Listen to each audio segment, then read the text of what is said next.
Welcome to Assiniboine Library's video series on APA Citing Basics.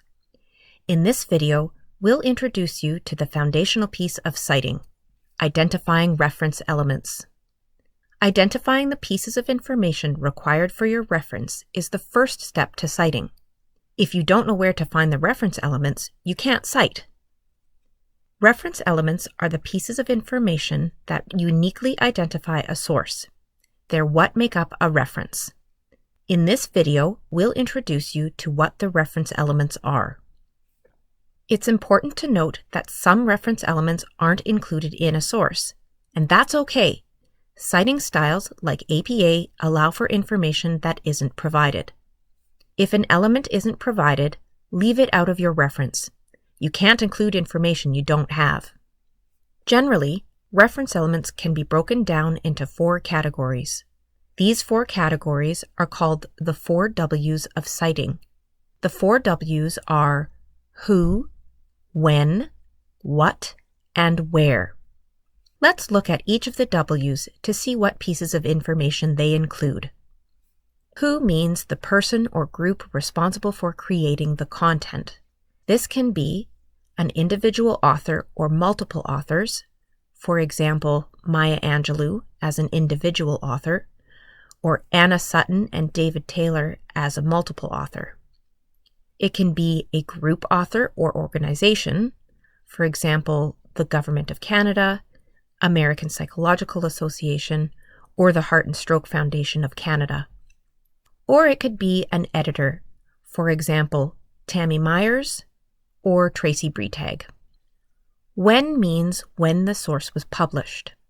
It can also refer to when the content was changed.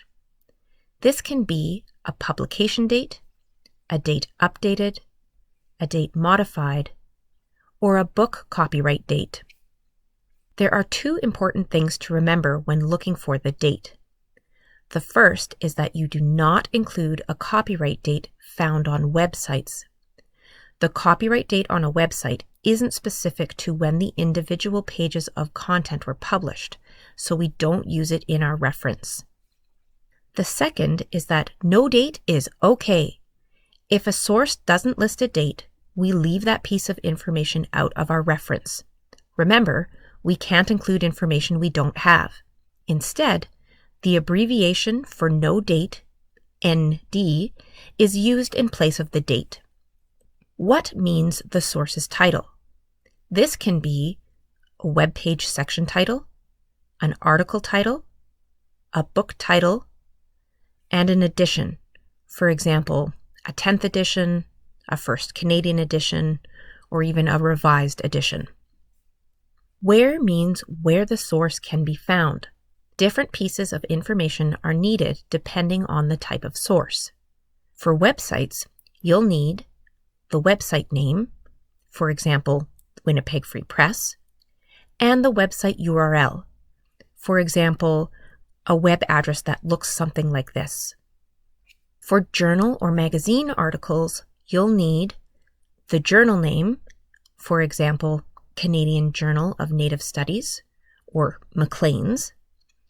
You'll need the volume and issue numbers, for example, Volume 3, Issue 14. You'll need the page numbers, for example, page 152 to 157. And you'll need the DOI. DOI stands for Digital Object Identifier. It's simply a unique link which provides reliable access to an electronic resource. An example of a DOI might look something like this.